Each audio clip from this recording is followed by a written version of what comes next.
हाँ जी, नमस्कार, राधे राधे, जय श्री कृष्णा। कैसे हैं सब लोग? बढ़िया, मजे में, आनंद में। चलिए, ईश्वर आप सबको हमेशा आनंद में रखें, खूब मजे में रखें, खूब स्वाध्याय करें, खूब अध्ययन करें, खूब मेहनत करें और अपने कर्म पथ पर लगातार बढ़ते चलें। देखिएगा, हम बात कर रहे थे लोदी वंश की और हमने चर्चा की बहलोल लोदी की। और मैंने आपको बताया कि बहलोल लोदी की मृत्यु जो हो गई 1489 ईस्वी में, लू लगी और लू लगने के बाद में, समझ गई? तो बहलोल लोदी के बाद में उसका पुत्र जिसका नाम था सिकंदर लोदी, क्या नाम था? सिकंदर लोदी। सिकंदर लोदी क्या बना है? आपका शासक बना है। ठीक है, देखो, सिकंदर लोदी के यदि हम शासनकाल की चर्चा करें तो सिकंदर लोदी का शासनकाल माना जाता है 1489 से लेकर के 1517 ईस्वी तक। 1489 ईस्वी से लेकर के 1517 ईस्वी तक सिकंदर लोदी का शासनकाल था। अब सुनो, केवल समझना है चीजों को। मैंने आपको कहा कि बहलोल जो लोदी था, इस बहलोल लोदी के 9 पुत्र थे। मेरी सास के 5 पुत्र थे और इस बहलोल लोदी के कितने पुत्र थे? बहलोल लोदी, ठीक है, इस बहलोल लोदी के 9 पुत्र थे। कितने पुत्र? बहलोल लोदी के कितने पुत्र थे? 9 पुत्र थे। ठीक है, आगे बात समझ में क्लियर है? तो बहलोल लोदी की मृत्यु के बाद में इन समस्त 9 पुत्रों में उत्तराधिकार संघर्ष हुआ।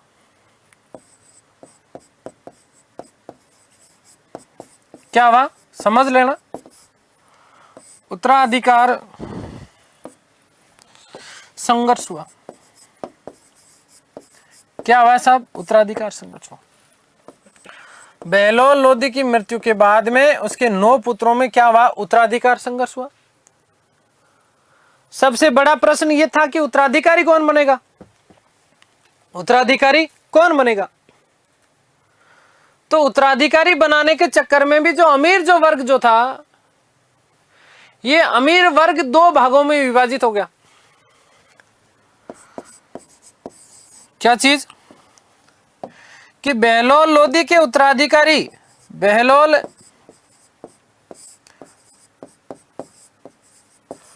लोदी के उत्तराधिकारी को लेकर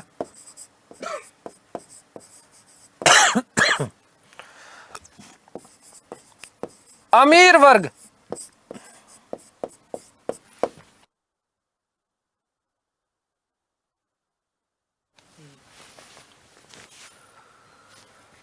दो भागों में विभाजित हो गया। 2 भागों में विभाजित हो गया। समझना, समझा भी रहा हूं, साथ साथ लिख ही रहा हूं। ठीक है, कितने भागों में विभाजित हुआ? 2 भागों में विभाजित हुआ।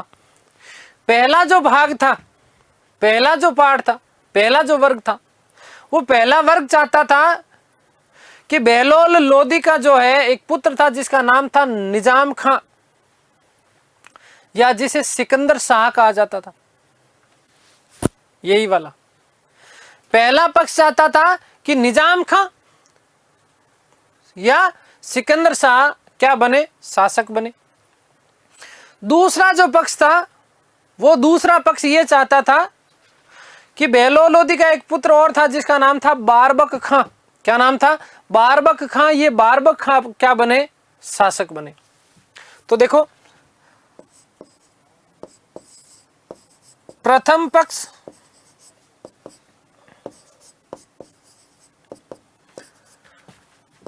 निजाम खां, जिसे क्या कहा जाता था? सिकंदर शाह।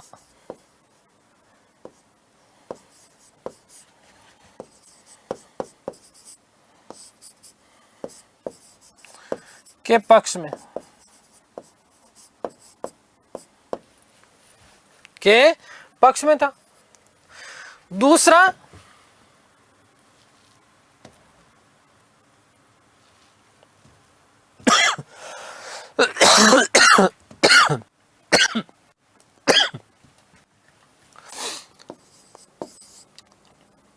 दूसरा वर्ग, कौन सा वर्ग? दूसरा वर्ग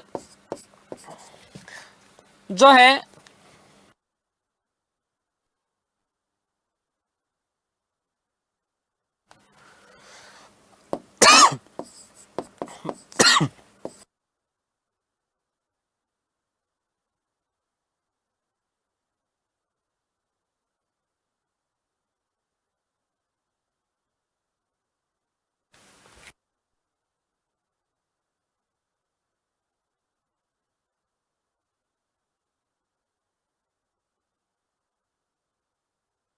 ठीक है, आगे बात समझ में क्लियर है? वापस सुन लेना कि बेहलोल लोदी की मृत्यु के बाद में उसके 9 पुत्रों में उत्तराधिकार संघर्ष हुआ और बेहलोल लोदी के उत्तराधिकारी को लेकर के जो अमीर वर्ग जो था वो 2 वर्गों में विभाजित हो गया। 2 भागों में विभाजित हो गया। प्रथम पक्ष या प्रथम जो भाग जो चाहता था वो चाहता था कि ये निजाम खां अर्थात सिकंदर शाह ये क्या बने? शासक बने। दूसरा वर्ग चाहता था कि बेहलोल लोदी का एक पुत्र था जिसका नाम था बारबक खां, ये बारबक खां क्या बने? शासक बने। अब सुनो, विरोध हुआ क्यों? इसके पीछे कारण क्या था? तो जो ये सिकंदर शाह जो था, या फिर हम ये बात कहें कि निजाम खां जो था, वो एक सुनार महिला थी जिसका नाम था जेबूबंद। क्या नाम था? जेबूबंद या जेबंद। इस जेबूबंद या जेबंद का पुत्र था और हिंदू था। तो दूसरा पक्ष ये कतई नहीं चाहता था कि कोई भी हिंदू महिला का पुत्र शासक बने और हिंदुत्व को बढ़ावा मिले। आगे बात समझ में क्लियर है? निजाम शाह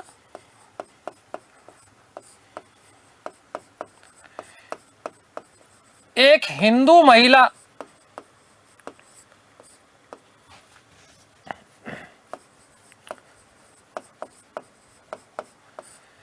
जेबंद, या इसी का नाम जेबूबंद भी मिलता है ना, जेबंद का पुत्र था।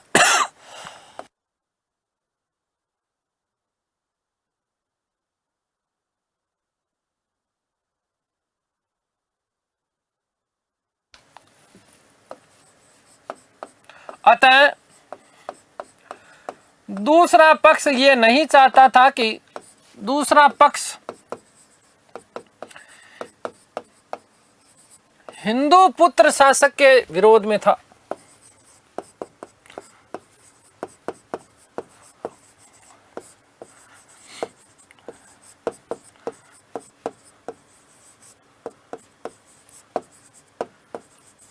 आगे बात समझ में क्लियर है? निजाम खां का जो है विरोध क्यों हो रहा था, उसके पीछे कारण पता चल गया ना। क्योंकि निजाम खां जो था वो वस्तुतः एक महिला थी, सुनार महिला, जेबंद या जेबूबंद इसका पुत्र हुआ था।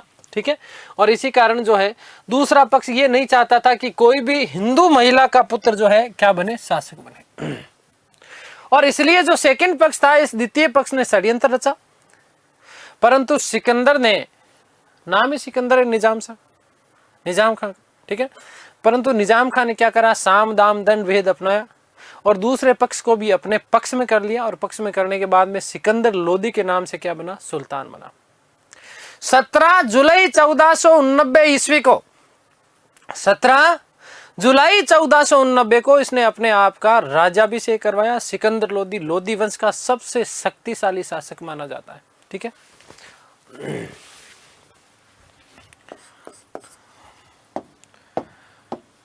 निजाम खां या हम बात करें सिकंदर शाह ने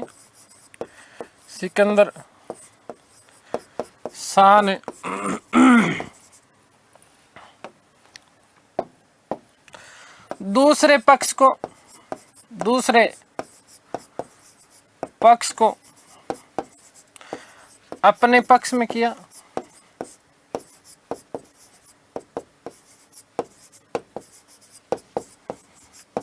तथा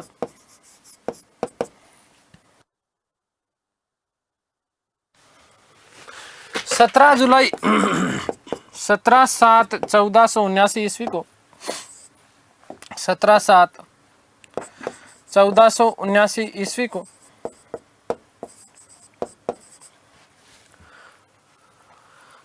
सिकंदर लोदी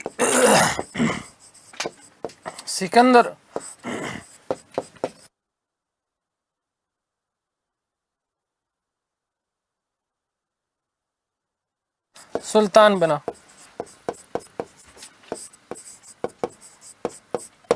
सिकंदर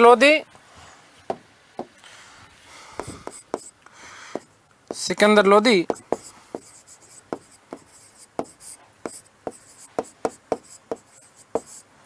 इस वंश का सबसे शक्तिशाली शासक था।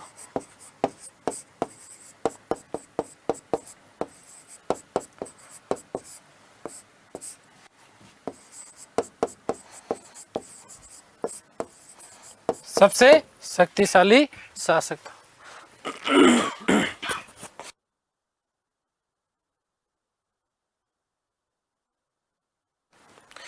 अब ये शक्तिशाली होने के पीछे कारण क्या था? तो ध्यान से सुनो कि बेहलोल लोदी के समय सुल्तान का जो पद था वो सबसे निम्न स्तर पे था। जब मैंने आपको बेहलोल लोदी के बारे में चीजें बताई तब मैंने आपको कहा कि बेहलोल लोदी जो था वो वस्तुतः अपने अमीर वर्ग के सामने जो है गद्दी पर नहीं बैठा करता था, इसलिए सुल्तान की जो हैसियत थी वो बेहलोल लोदी के समय एक सामान्य व्यक्ति के बराबर हो गई। अब इन समस्त चीजों को परिवर्तन करने के लिए, हालांकि देखो इस प्रकार का भी उल्लेख मिलता है कि बेहलोल लोदी जो है वो अपनी पगड़ी उतार करके अमीरों के सामने रख देता था और उनके पक्ष जो है उनके सामने जो है बिल्कुल समक्ष बैठता था, जमीन पर सिंहासन छोड़ देता था। और इसीलिए सिकंदर लोदी ने ये जो राजत्व की जो नीति थी, इस राजत्व की नीति में अमूलचूल परिवर्तन करना चाहता था। वो वास्तव में ये बताना चाहता था कि सुल्तान का जो पद है वो कितना ज्यादा शक्तिशाली होता है।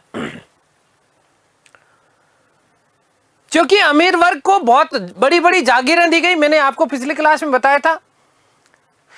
तो लोदी काल में ये जो अमीरों का जो वर्ग है, ये अमीरों का जो वर्ग था ये अनियंत्रित हो गया था। इसलिए सिकंदर लोदी ने अपने राजत्व में परिवर्तन किया, और अमीरों को नियंत्रण करने के लिए उसने बहुत सारी चीजें की। कौन कौन सी नीति अपनाई? सिकंदर लोदी ने जो है अमीरों के समक्ष अपना वर्चस्व स्थापित करने और सुल्तान की महत्ता को बढ़ाने के लिए पहला काम यह किया कि अपने पिता के विपरीत उसने सिंहासन पर बैठना जो है प्रारंभ किया। सिंहासन पर बैठता था बिल्कुल ठरके से, अजीमो शान शहंशाह।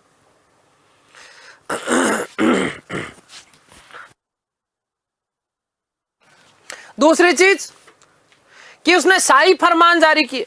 क्या किए? शाही फरमान जारी किए। और इन शाही फरमानों में क्या किया कि अपने पिता के द्वारा जो अफगान सरदारों को जागीरें दी गई थी, उन जागीरों की उसने क्या किया? जांच करना प्रारंभ किया। और यदि उस जागीर में किसी भी प्रकार की कोई भी गलती पाई गई तो उन अफगान सरदारों को उन्होंने दंडित करना प्रारंभ किया। उन अफगान सरदारों को उसने क्या किया? दंडित करना प्रारंभ किया। और नंबर 3 कि सुल्तान के सामने जो अफगान सरदार थे, ये अफगान सरदार सुल्तान के प्रति पूर्ण रूप से अपना सम्मान व्यक्त करेंगे। अब सम्मान व्यक्त करने के लिए वही वाली चीज कौन सी? एक तो सिजदा करेगा। क्या करेगा? सिजदा करेगा।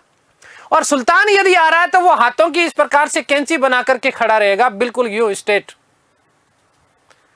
यदि वो ऐसा नहीं करता है तो सिकंदर लोदी ने उनके लिए दंड का प्रावधान किया। ये ग्रंथ है अब्दुल्ला का, और ग्रंथ का नाम है तारीख-ए-दाऊदी। क्या नाम है? तारीख-ए-दाऊदी।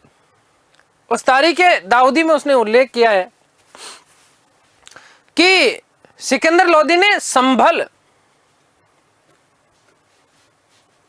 संभल में 2 अमीर व्यक्ति थे। ये अमीर व्यक्ति चौगान खेल रहे थे। और चौगान खेलते वक्त ये सुल्तान के सामने ही झगड़ने लगते हैं। ये बात क्योंकि बेलोर लोदी के समय तो बहुत सामान्य सी बात थी, लेकिन सिकंदर लोदी के सामने ये सामान्य बात नहीं थी कि सुल्तान खड़ा और उसके सामने यदि कोई दो व्यक्ति जो है लड़ रहे हैं। केवल आपके लिए नॉलेज के लिए बता रहा हूं। तो सुल्तान ने उनको सजा देने के लिए कोड़ों से पिटवाया। क्या करा? कोड़े लगवाए। और साथ ही साथ नंबर चौथी जो चीज है, ध्यान रखिएगा कि शाही फरमानों की नई परंपरा प्रारंभ की। क्या परंपरा प्रारंभ की? कि जो प्रांतीय गवर्नर जो हुआ करते थे, ये प्रांतीय गवर्नर जब यहां से कोई भी शाही फरमान जाएगा तो इस शाही फरमान को अपने प्रांत से समझो।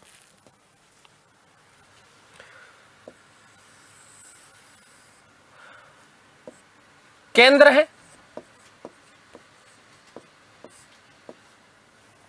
ठीक है, यहां केंद्रों से यदि कोई शाही फरमान जाएगा, शाही फरमान गया किसी प्रांत के लिए, ये आपका क्या है? कोई भी प्रांत है, ये आपका क्या है? कोई भी प्रांत है। तो मान लो कि शाही फरमान इस प्रांत के लिए जा रहा है, तो वहां प्रांत का जो प्रशासक होगा, प्रांत का जो गवर्नर होगा, ये प्रांत का गवर्नर यहां से आएगा और यहां से अपने प्रांत से लगभग लगभग कितने, ध्यान रखना, 6 कोस आगे आएगा। इधर कितने कोस? 6 कोस आगे आएगा इसका जो है, यहां से शाही फरमान को लेने के लिए। शाही फरमान इसके वहां पर जाकर के नहीं जाएगा। आगे बात समझ में क्लियर है? तो पहली बात तो प्रांतीय गवर्नर 6 कोस आकर के शाही फरमान को प्राप्त करेंगे। और दूसरी चीज, जिस समय ये फरमान यहां प्रांतों में पढ़ा जाएगा, यहां प्रांत में पढ़ा जाएगा, तब इस प्रांत में जितने भी अमीर वर्ग के जो लोग हैं, ये अमीर वर्ग के लोग जिस समय ये फरमान पढ़ा जाएगा, उस समय ये उस फरमान के सम्मान में, उस फरमान के सम्मान में जो है ये खड़े होकर खड़े रहेंगे। और जब तक खड़े रहेंगे तब तक कि वो फरमान पूरा नहीं हो जाता। तो उस फरमान को सुनने के लिए वो अपनी गद्दी के ऊपर नहीं बैठ सकते थे, अपने सिंहासन के ऊपर नहीं बैठ सकते थे। उन्हें क्या रहना पड़ता था? खड़ा रहना पड़ता था। क्या रहना पड़ता था? खड़ा रहना पड़ता था। इस बात का आप लोग विशेष रूप से ध्यान रखिएगा। सिकंदर लोदी का एक कथन मिलता है। क्या कथन मिलता है? वो कहता है कि यदि मैं मेरे एक गुलाम को भी पालके में बिठा दूं ना, मेरे एक गुलाम को भी मैं पालके में बिठा दूं, तो मेरे अमीर जो है, तो अमीर जो है वो मेरे आदेश पर मेरे उस गुलाम को अपने कंधों पर बिठा करके लेके जाएंगे। मेरे एक आदेश पर वो अमीर जो है उसे अपने कंधों पर बिठा करके लेके जाएंगे। तो इतना बड़ा रुतबा पैदा कर दिया किसने? सिकंदर लोदी ने। किसने? सिकंदर लोदी ने। तो इस प्रकार का ये था इसका राजत्व का सिद्धांत। किसका? सिकंदर लोदी का। ये सारी चीजें मैं अब आप लोगों के लिए लिख देता हूं, देखिएगा।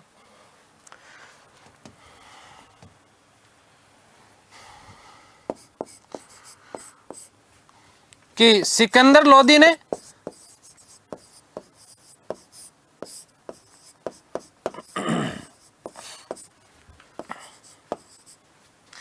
अपने पिता द्वारा प्रचलित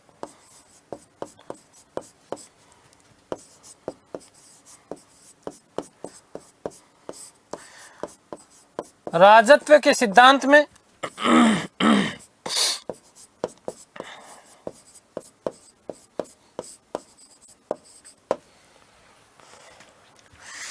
अनेक परिवर्तन किए।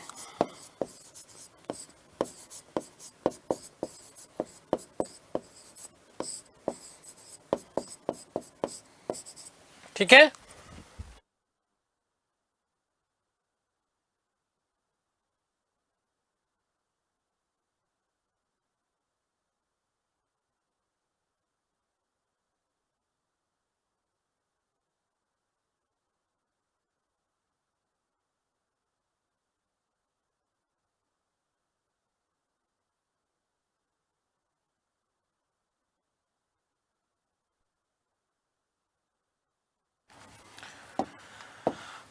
बहलोल लोदी के समय बहलोल लोदी के समय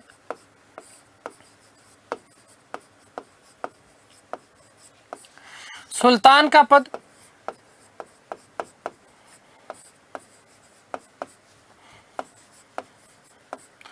अपने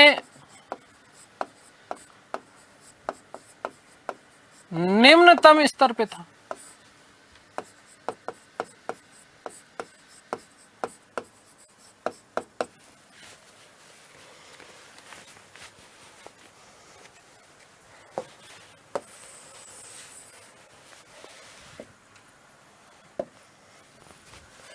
क्योंकि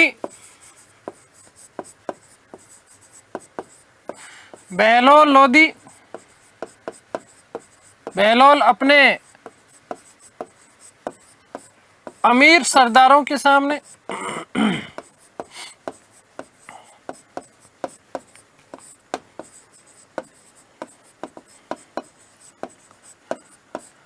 अपनी पगड़ी उतार के रख देता था।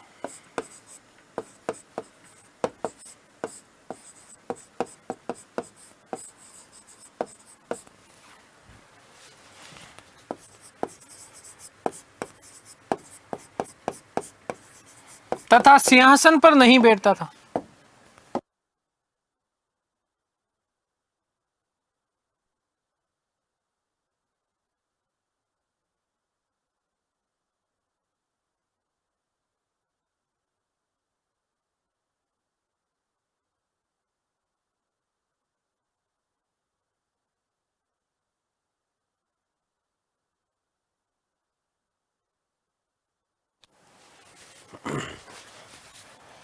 अतः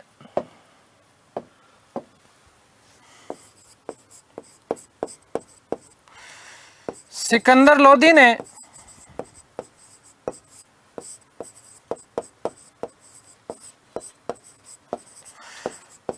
सुल्तान के पद की गरिमा को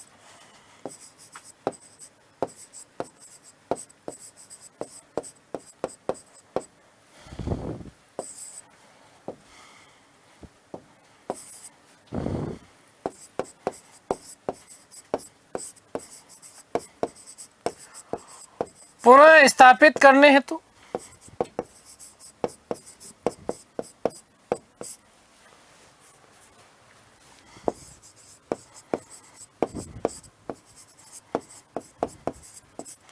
निम्न कार्य किए।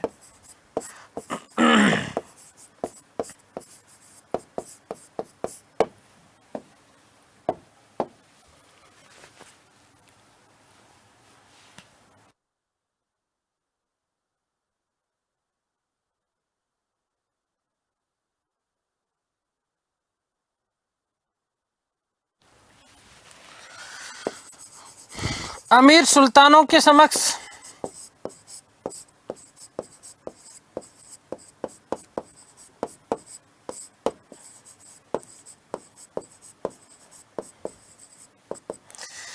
सिंहासन पर बैठना प्रारंभ किया।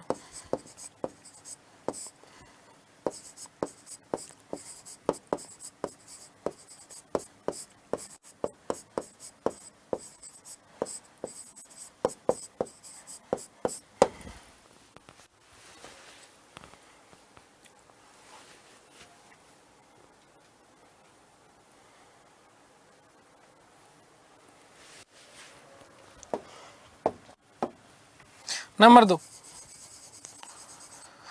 अफगान सरदारों को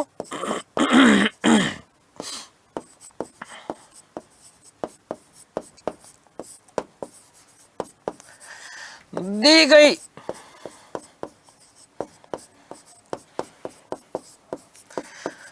जागीरों की जांच करवाई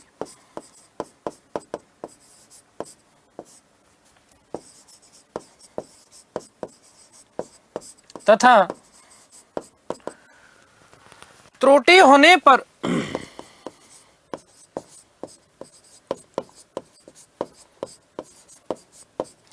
उन्हें दंडित करना प्रारंभ किया।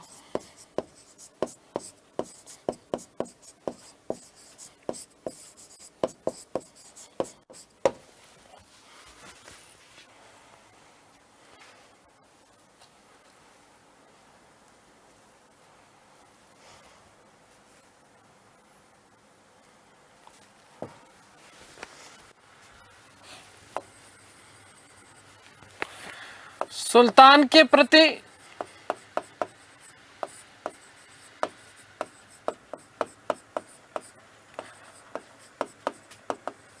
आस्था व्यक्त करने हेतु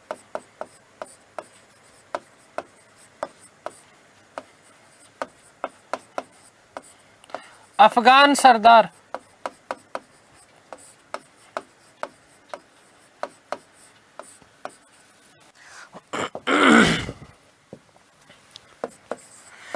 नंबर 1 सिजदा करेंगे।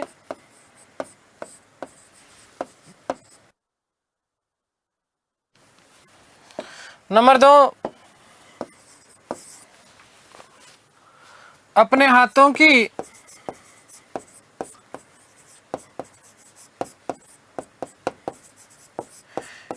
कैंची बनाकर खड़ा रहेगा।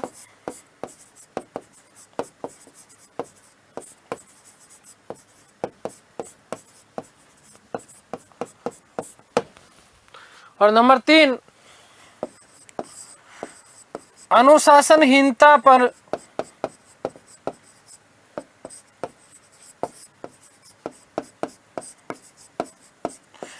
उन्हें कड़ा दंड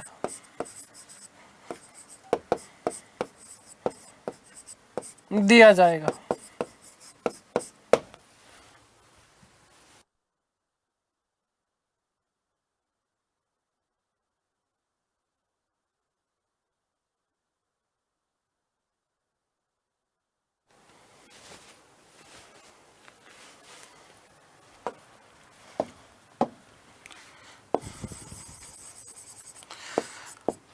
प्रांतीय गवर्नर शाही फरमान अपने प्रांत से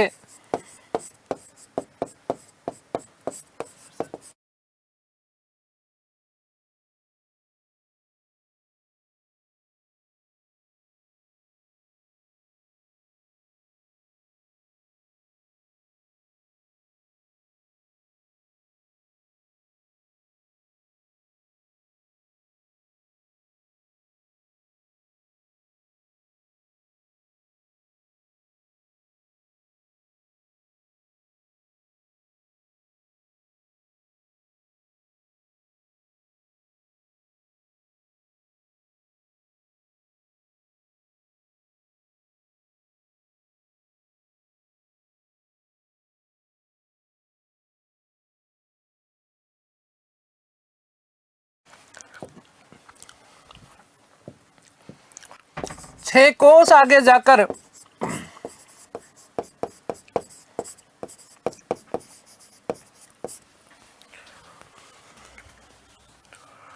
फरमान प्राप्त करेंगे।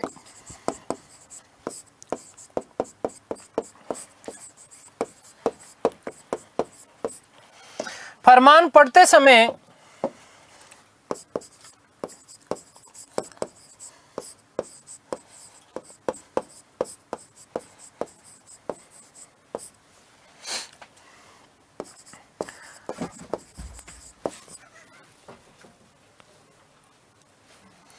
अमीर वर्ग खड़ा होकर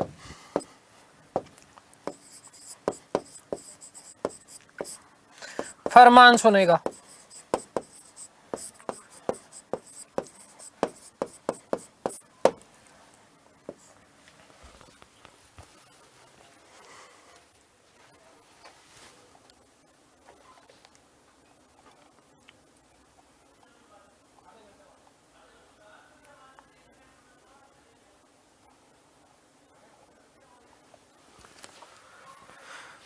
ठीक है, हो गई बात समझ में। तो ये सारी चीजें आप लोग याद रखना, इनकी सारी चीजों की हमने बात कर ली है। नेक्स्ट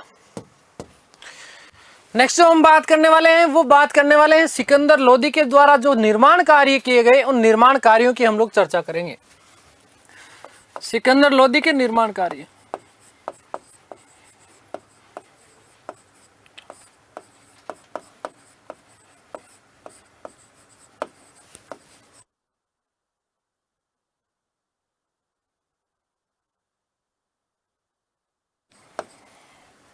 सिकंदर लोदी के निर्माण कार्य।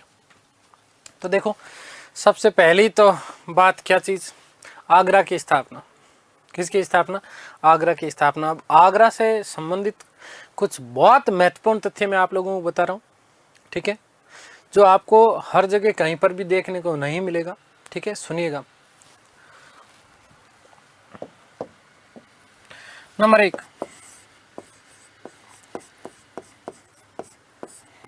आगरा की स्थापना।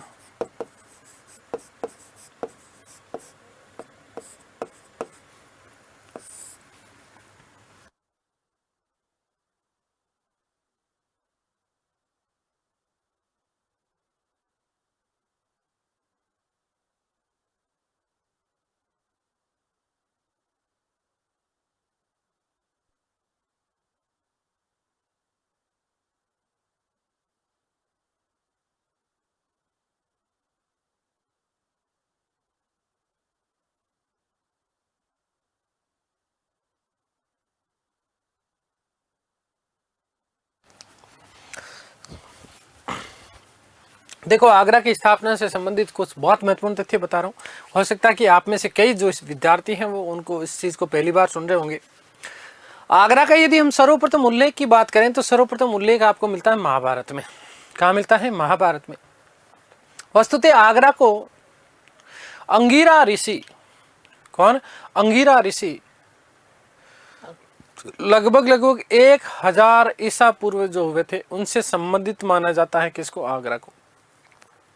महाभारत काल में आगरा को अग्रबाण या अग्रवन, महाभारत काल में ध्यान रखना कि आगरा को अग्रबाण या अग्रवन के नाम से जाना जाता था।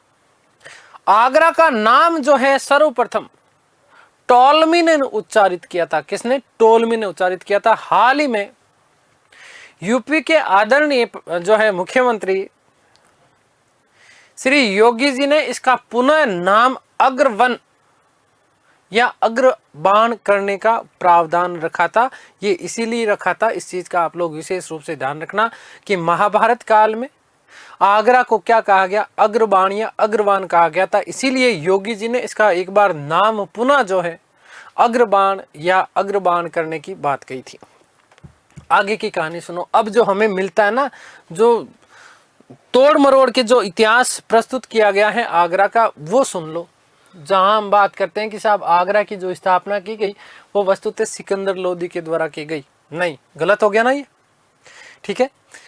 1504 ईस्वी में सिकंदर लोदी ने यमुना नदी के किनारे आगरा की स्थापना की। इसलिए ये ध्यान रखिएगा कि ये बात अब मिलती है। तोड़ मरोड़ के जो है इतिहास को प्रस्तुत कर दिया गया। क्या इससे पूर्व आगरा नहीं था? क्या अग्रबाण था? क्या था? अग्रबाण था। इसका नाम उन्होंने वस्तुतः क्या कर दिया? आगरा कर दिया, ठीक है। और वर्तमान जो सीएम है योगी आदित्यनाथ जी, इन्होंने याद रखिएगा अग्रवन नाम करने का सुझाव इसीलिए दिया, ठीक है।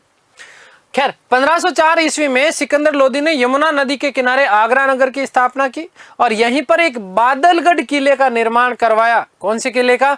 बादलगढ़ किले का। मुगल काल में यही किला आगरा के लाल किले के नाम से प्रसिद्ध हुआ, ध्यान रखना। और 1506 ईस्वी में लोदी ने इसे अपनी क्या बनाया था? राजधानी बनाया।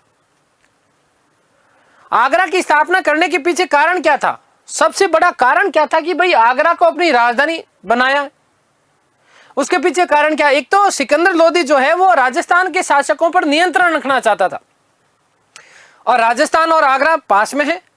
और दूसरा कि सामरिक महत्व था इसका बहुत ज्यादा। क्या था? सामरिक महत्व। सामरिक महत्व बोले तो व्यापारिक महत्व था। आसपास के जो व्यापारिक जो मार्ग हैं आगरा से होते हुए भाई दिल्ली भी जाता है, दक्षिण भारत की तरफ भी इससे व्यापारिक मार्ग जाते हैं, उत्तर भारत की तरफ व्यापारिक मार्ग जाते हैं, पूर्वी भारत की तरफ व्यापारिक मार्ग जाते हैं। एक तरीके से हम लोग बोले तो केंद्र बिंदु हो सकता है।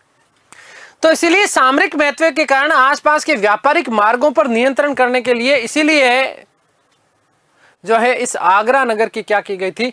स्थापना की गई थी। किसके द्वारा? सिकंदर लोदी के द्वारा, ठीक है। आगे बात समझ में क्लियर है? देखिए वापस बता रहा हूं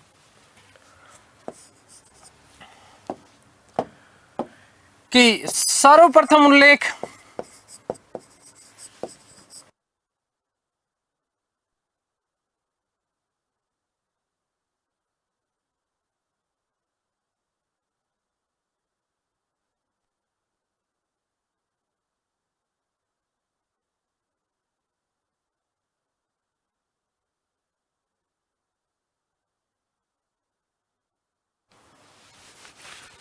महाभारत में, महाभारत में मिलता है।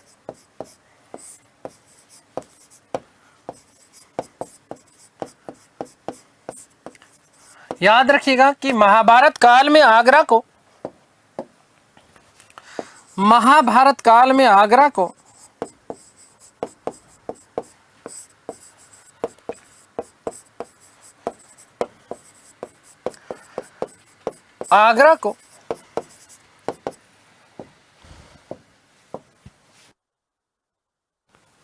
अग्रबाण या अग्रवन के नाम से जाना जाता था। अग्रवन के नाम से जाना जाता था।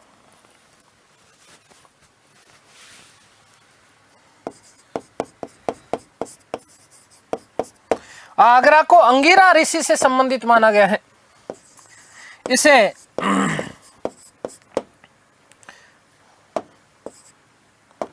अंगिरा ऋषि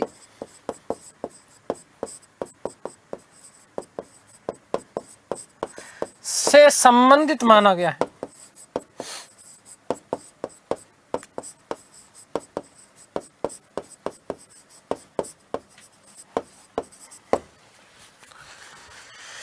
चलिए अगली बात, नोट लगा करके, नोट,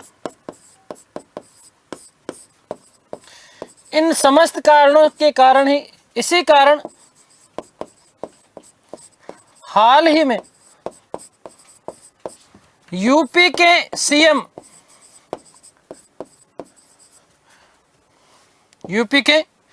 योगी जी ने, आदित्यनाथ योगी जी ने आगरा का नाम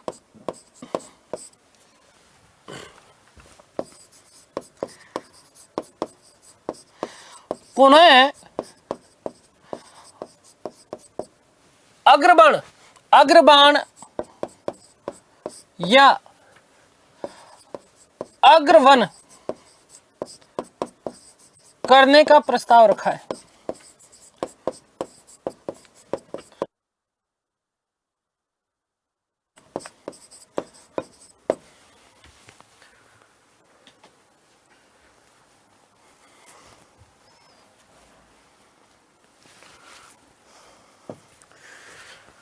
नेक्स्ट कि 1504 ईस्वी में, 1504 ईस्वी में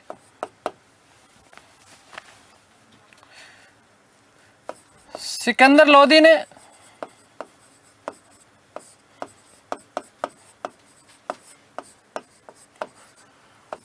यमुना नदी के किनारे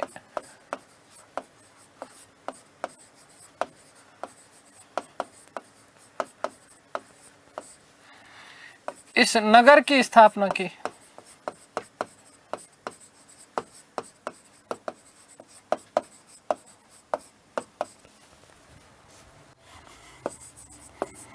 तथा बादलगढ़ नामक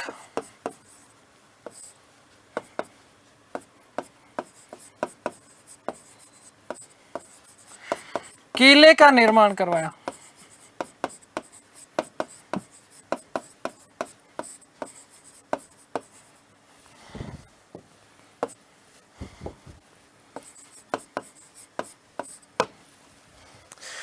मुगल काल में इसी किले को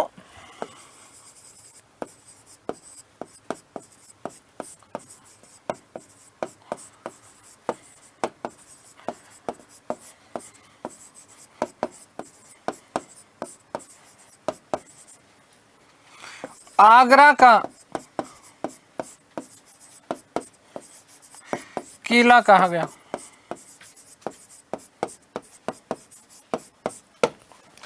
1506 ईस्वी में 1506 ईस्वी में सिकंदर लोदी ने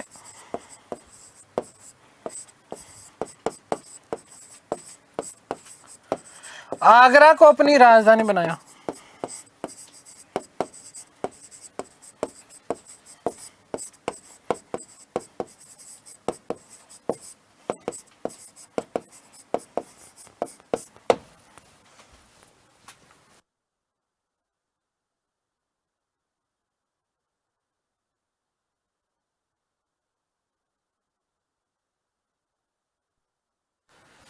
ठीक है, आगे बात समझ में क्लियर है? देखिएगा नंबर 2, नंबर 1 हमने पढ़ा, क्या पढ़ा? आगरा की स्थापना। नंबर 2 लोधी उद्यान। लोधी उद्यान का निर्माण कहां पर करवाया गया? दिल्ली में। और ये वही लोधी उद्यान है जहां पर लोधी वंश के शासकों के मकबरे बने हुए। मकबरों में गुंबद के अंदर गुंबद अर्थात दोहरे गुंबद का प्रयोग किया गया है। और ये जो मकबरे हैं वो वस्तुतः विशाल चबूतरों के ऊपर बने हुए हैं, ऊंचे चबूतरों के ऊपर बने हुए हैं। इस चीज का आप लोग विशेष रूप से ध्यान रखना। तो एक तरीके से हम बात करें, दोहरे गुंबद का प्रयोग किया गया कौन से काल में? लोधी काल में, लोधी उद्यान में। कहां पर? लोधी उद्यान में। तो लोधी उद्यान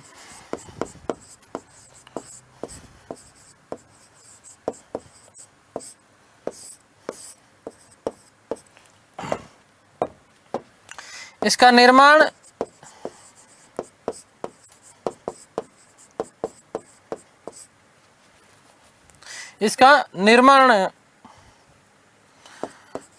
दिल्ली में करवाया गया।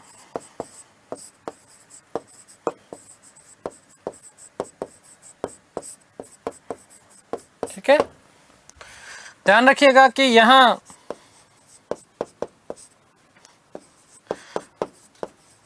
लोधी वंश के मकबरे बने हुए, लोधी वंश के मकबरे बने हुए।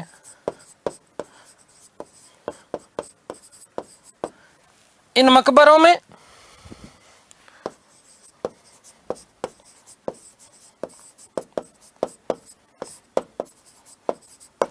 दोहरे गुंबद का प्रयोग किया गया है। दोहरे गुंबद का प्रयोग किया गया।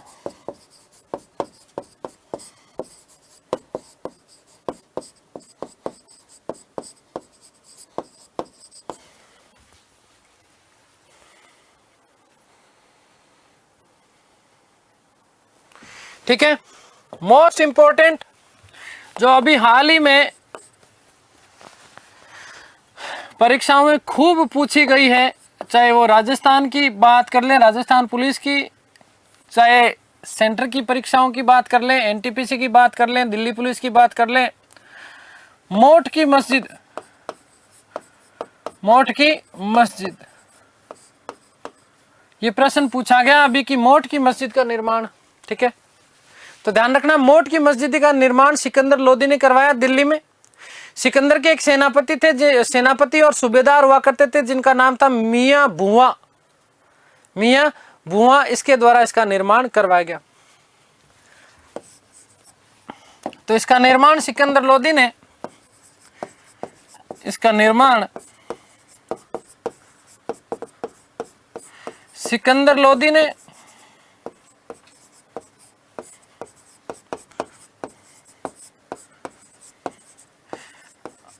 अपने सेनापति व सूबेदार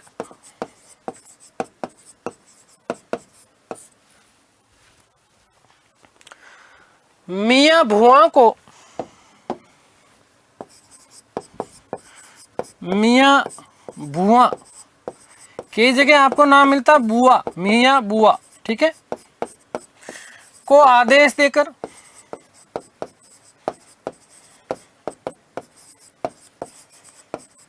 दिल्ली में करवाया।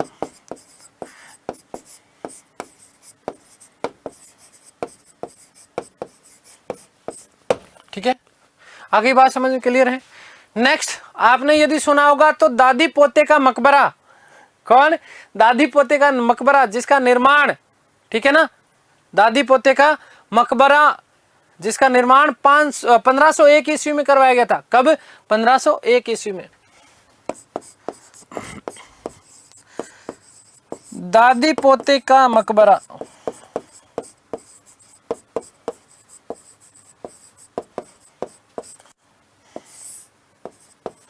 इसका निर्माण 1501 ईस्वी में, 1501 ईस्वी में सिकंदर लोदी के काल में।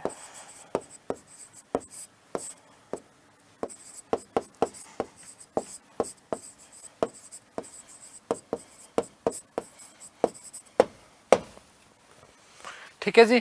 आगे बात समझ में, विशेष महत्वपूर्ण बात कि दिल्ली सल्तनत काल के दौरान सर्वप्रथम दोहरे गुंबद शैली का प्रयोग किया गया था। अभी हमने बात करी थी जब मैंने आपको कहा क्या चीज, लोधी उद्यान, क्या इन मकबरों में दोहरे गुंबद का प्रयोग किया गया।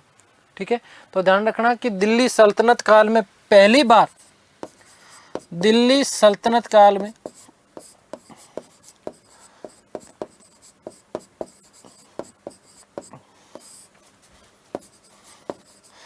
पहली बार दोहरे गुंबद का प्रयोग किया गया, दोहरे गुंबद का प्रयोग किया गया।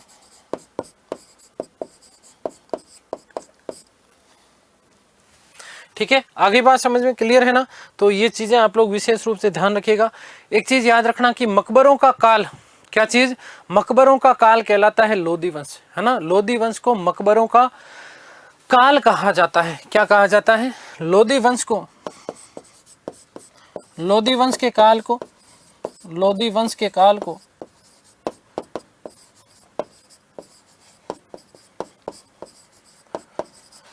मकबरों का काल कहा जाता है। मैं फिर कह रहा हूं,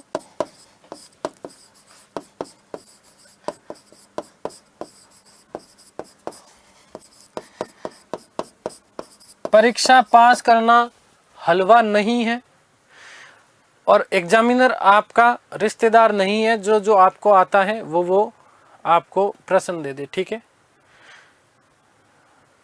समझ जाओ मेरी भावनाओं को, सिलेबस के पीछे मत भागो, है ना।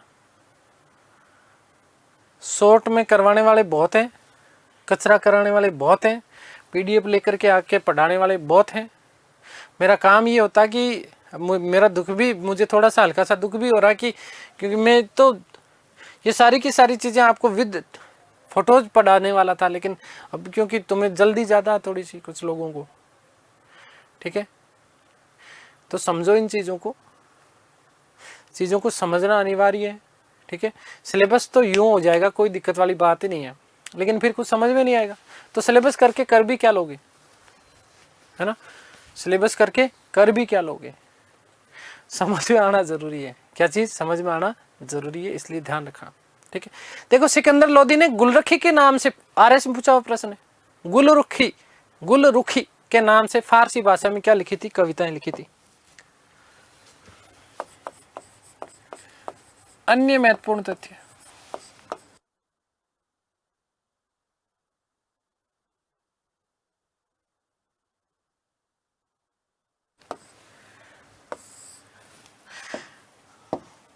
मोस्ट इंपॉर्टेंट है ये कि सिकंदर लोधी ने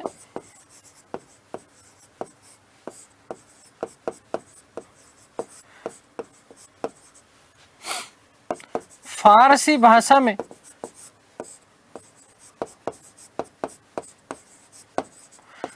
गुलरुखी नाम से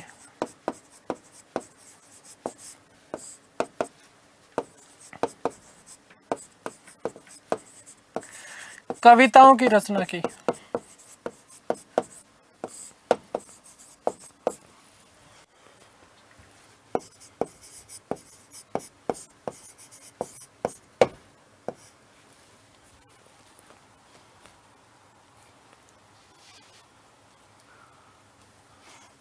भूमि माप हेतु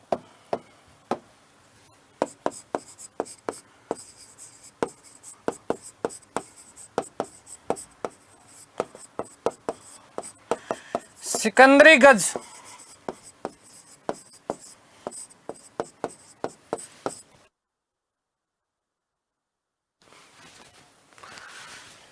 जिसे क्या बेटा, गज ए सिकंदरी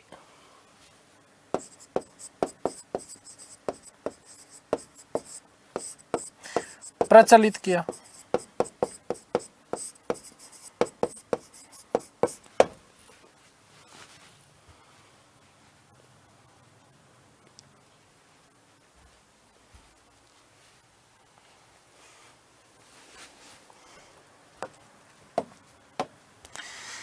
मोस्ट इंपॉर्टेंट कि सिकंदर ने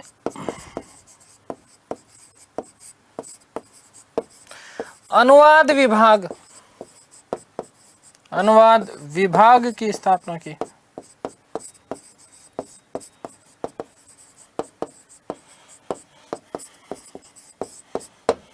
किसकी स्थापना की? अनुवाद विभाग की स्थापना की। और लास्ट बात कि सिकंदर लोदी का मकबरा, सिकंदर लोदी का मकबरा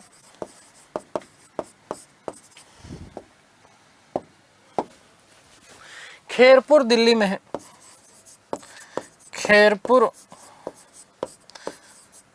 दिल्ली, ठीक है।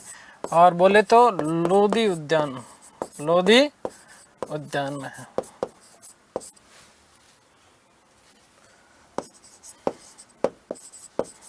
ठीक है, आगे बात समझ में क्लियर होगी बात।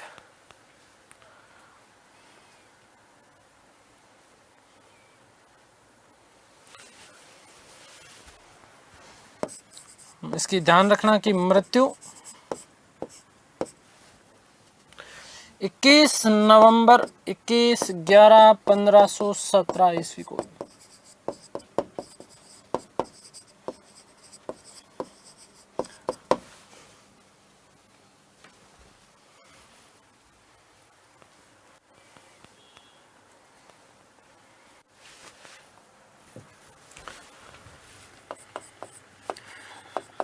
दिल्ली सल्तनत का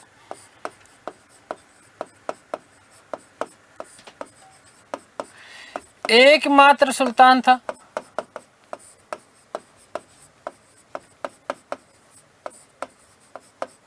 जिसने युद्ध की लूट में, युद्ध की लूट, अब मुझे बताओ क्या कहा जाता था युद्ध की लूट को? खुम्स।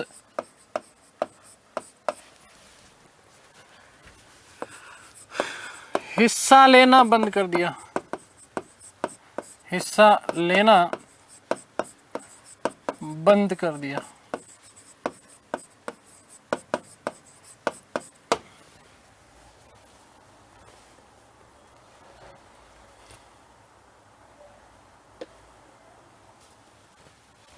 नेक्स्ट बात कि सिकंदर लोदी दिल्ली सल्तनत का प्रथम सुल्तान था। ये वन लाइनर प्रश्न है, सीधे सीधे मैं लाइनें लिख रहा हूं, ठीक है। दिल्ली सल्तनत का प्रथम सुल्तान था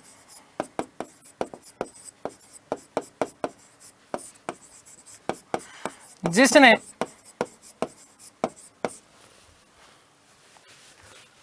निर्धन व्यक्तियों के लिए,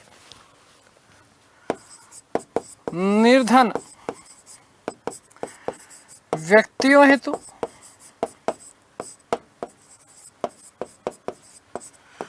निःशुल्क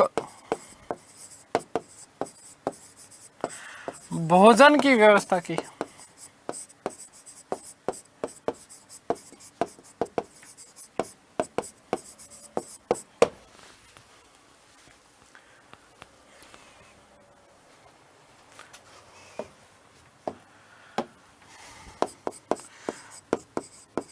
राज्य का हिसाब किताब रखने हेतु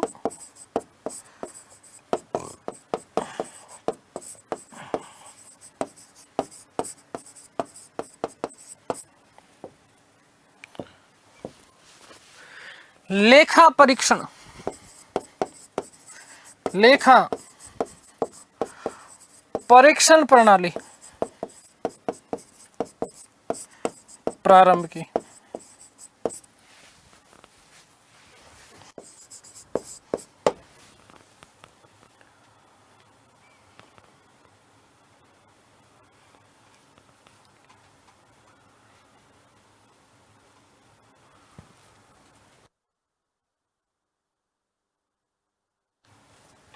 ठीक है, देखिए थोड़ा सा जल्दी जल्दी सिकंदर लोदी की थोड़ी सी हम लोग हैं जो है धार्मिक नीति की बात कर लेते हैं। अन्य महत्वपूर्ण तथ्य में मैं आपको समझाते हुए लिखता जाता हूँ, ध्यान से सुनना। सिकंदर लोदी जो था वो वस्तुतः धर्मांध शासक था, इसलिए इसे औरंगजेब का पूर्वगामी या अग्रगामी कहा जाता है। ठीक है, इंपॉर्टेंट लिख रहा हूं कि सिकंदर लोदी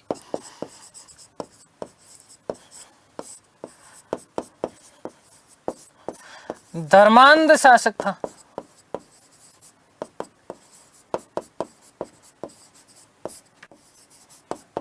अतः इसे औरंगजेब का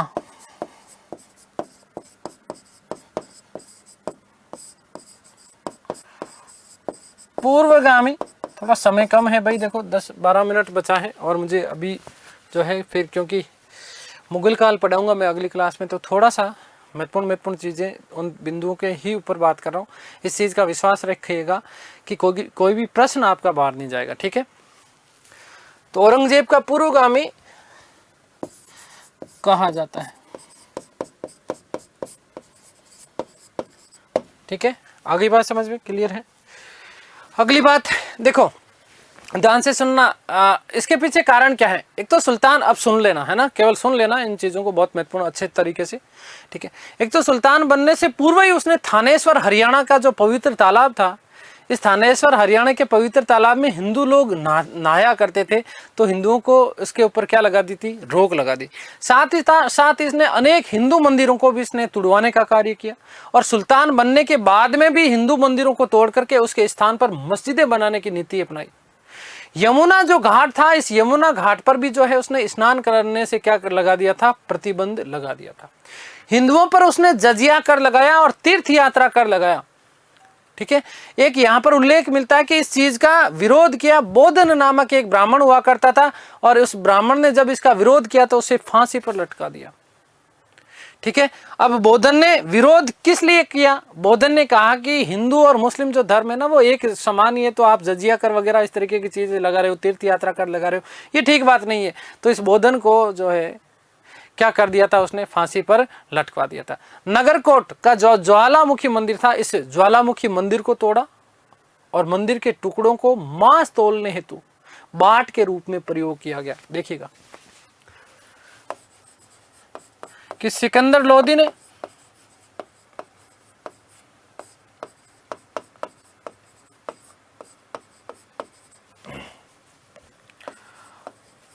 नगरकोट नेपाल है बेटा, ध्यान रखना, ये हम पहले चर्चा कर चुके हैं। नगरकोट नेपाल के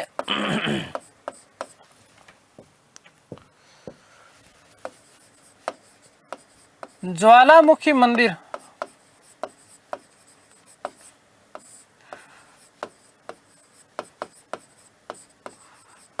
को तुड़वाकर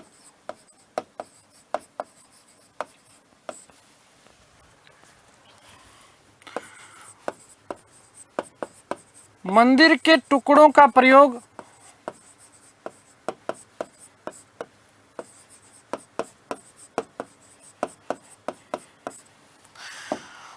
मांस तोलने की बाट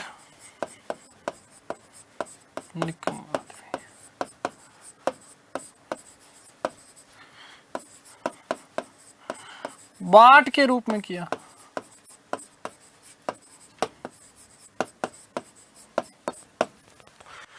बोधन नामक हिंदू ब्राह्मण को बोधन नामक हिंदू ब्राह्मण को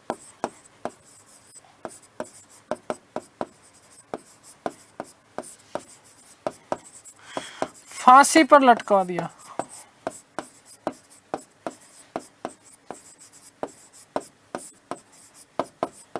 ठीक है, तो इस प्रकार का निकृष्ट व्यक्ति भी था। मुसलमानों की ताजिया निकालने पर रोक लगा दी। मुस्लिम स्त्रियों के पीरों की मजार पर जाने पर रोक लगा दी। मुहर्रम के ऊपर प्रतिबंध लगा दिया। तो इस तरीके से ये औरंगजेब का क्या माना जाता है? पूर्वगामी या अग्रगामी माना जाता है, जो धर्मांध था। क्या था? धर्मांध था। इसने मुस्लिम स्त्रियों के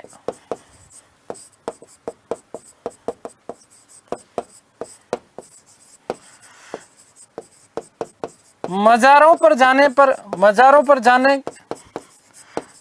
पर पाबंदी लगवा दी। मुहर्रम,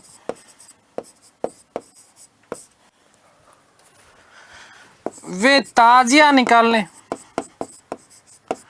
ताजिया पर भी रोक लगा दी।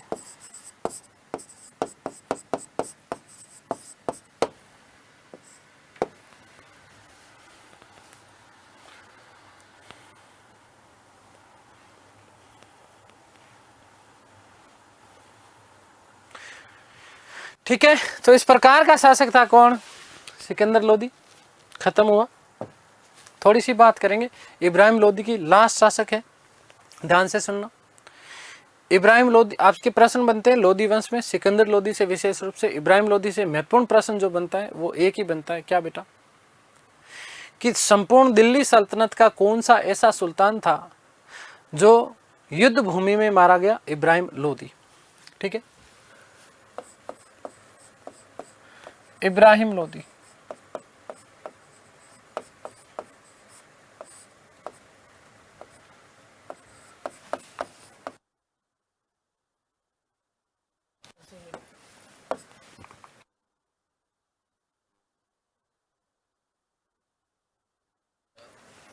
इब्राहिम लोदी, इब्राहिम लोदी के शासनकाल के समय की यदि हम बात करते हैं तो बेटा देखो ध्यान रखना, 1517 से लेकर के 1527।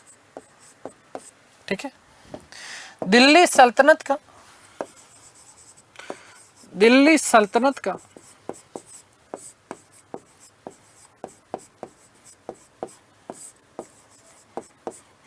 अंतिम सुल्तान था। दिल्ली सल्तनत का ये क्या था? अंतिम सुल्तान था। याद रखना, सिकंदर लोदी का सबसे बड़ा पुत्र था ये। सिकंदर लोदी का, सिकंदर का सबसे बड़ा पुत्र,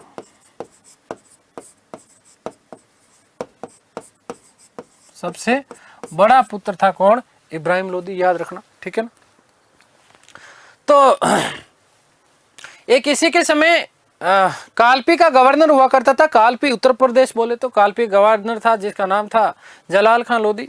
ये इसका भाई हुआ करता था। सिकंदर लोदी के दो पुत्र थे वस्तुतः, एक तो इब्राहिम था, दूसरा था जलाल खान, जो कि कालपी का गवर्नर था। इस कालपी के गवर्नर को इब्राहिम लोदी ने मार दिया, अर्थात जलाल खान लोदी को मारा। और मारने के बाद में 21 नवंबर 1517 ईस्वी को, 21 नवंबर 1517 ईस्वी को ये क्या बन जाता है? शासक बन जाता है। तो देखिएगा, अपने भाई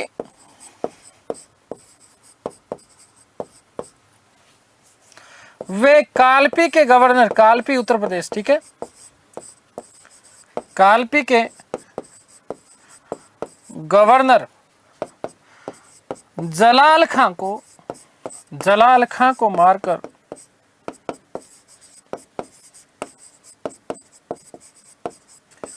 सुल्तान बना।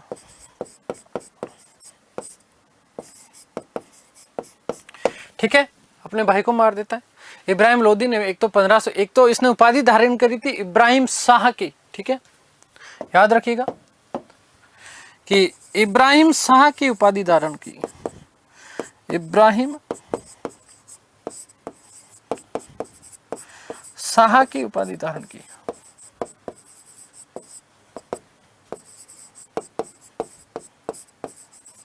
ठीक है, अब सुनिएगा, 1517-18 में राणा सांगा के विरुद्ध खातोली या घाटोली का युद्ध लड़ा और इसमें इब्राहिम लोदी बहुत बुरी तरीके से पराजित हुआ। उसके बाद में ध्यान रखना, ग्वालियर का युद्ध लड़ा इसने। शासक हुआ करता था ग्वालियर का जिसका नाम था मान सिंह का पुत्र था जिसका नाम था विक्रमजीत सिंह। क्या नाम था? विक्रमजीत सिंह।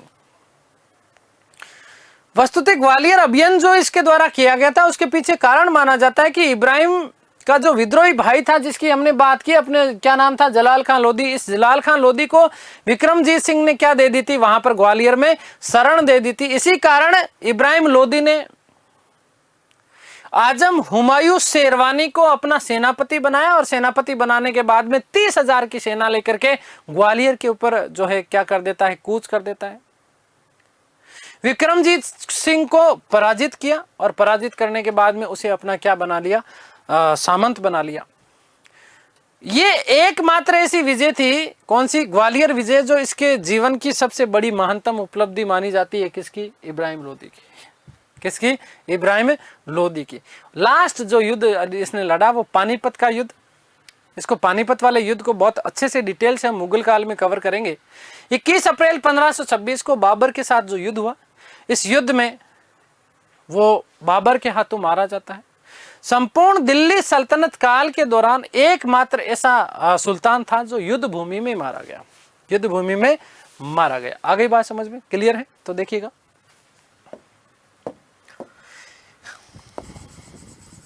कि इब्राहिम लोदी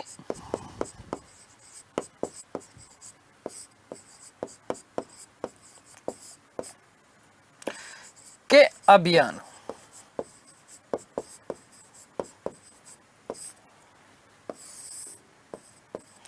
नंबर 1, 1517-18 ईस्वी में खातोली, या कई जगह शब्द मिलता है गाटोली,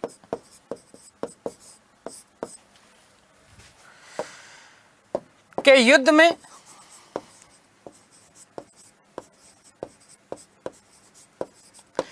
राणा सांगा से पराजित हुआ।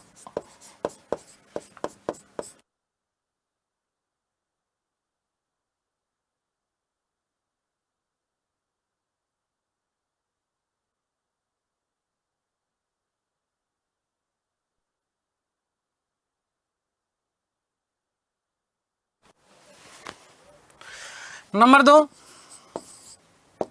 ग्वालियर का युद्ध। ग्वालियर का युद्ध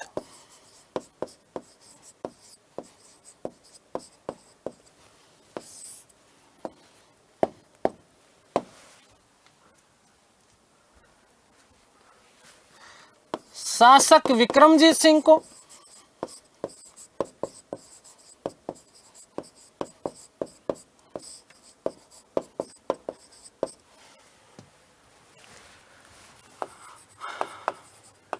इब्राहिम ने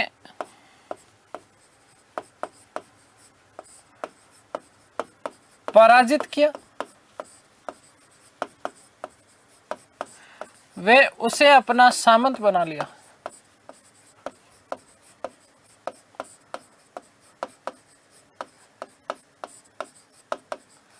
ठीक है, बस लास्ट 2 मिनट और है भाई। इब्राहिम की ये सबसे महान उपलब्धि मानी जाती है। इब्राहिम की महान उपलब्धि मानी जाती है।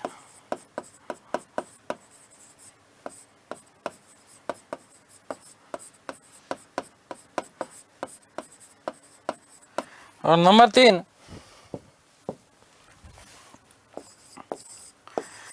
पानीपत का युद्ध, पानीपत का प्रथम युद्ध।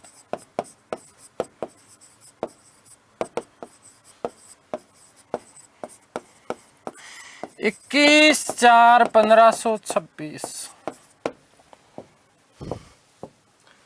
इस युद्ध में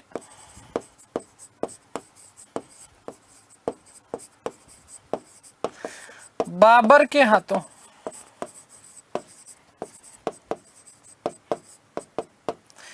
युद्ध भूमि में मारा गया।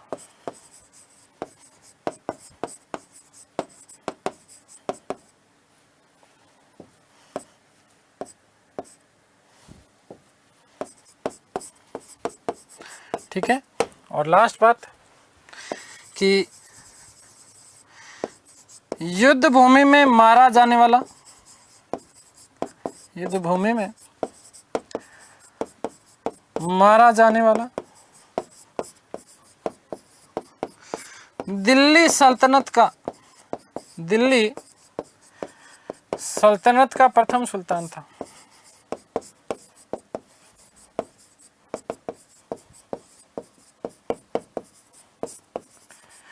ठीक है, स्वाहा। ठीक है। आ गई बात समझ में। तो दिल्ली सल्तनत वाला टॉपिक पूरा हो गया। अब हम अगली जो हमारी बात करेंगे वो मुगल काल की बात करेंगे हम लोग, ठीक है, जहाँ मुगलकालीन शासकों की चर्चा करेंगे। मुगलकालीन कला संस्कृति साहित्य को बहुत अच्छे से व्यापक से रूप से पढ़ने वाले। तो उम्मीद करता हूँ सारी चीज़ें आप लोगों को समझ में आई होगी। ईश्वर से प्रार्थना करता हूँ कि आप सब स्वस्थ रहें, मस्त रहें, तंदुरुस्त, आह्लादित और प्रसन्नचित रहें। इस सृष्टि की संपूर्ण खुशियाँ आपको और आपके परिवार को मिले। मिलते हैं हमारी अगली कक्षा में, तब तक के लिए सभी को धन्यवाद, नमस्कार, थैंक यू सो मच।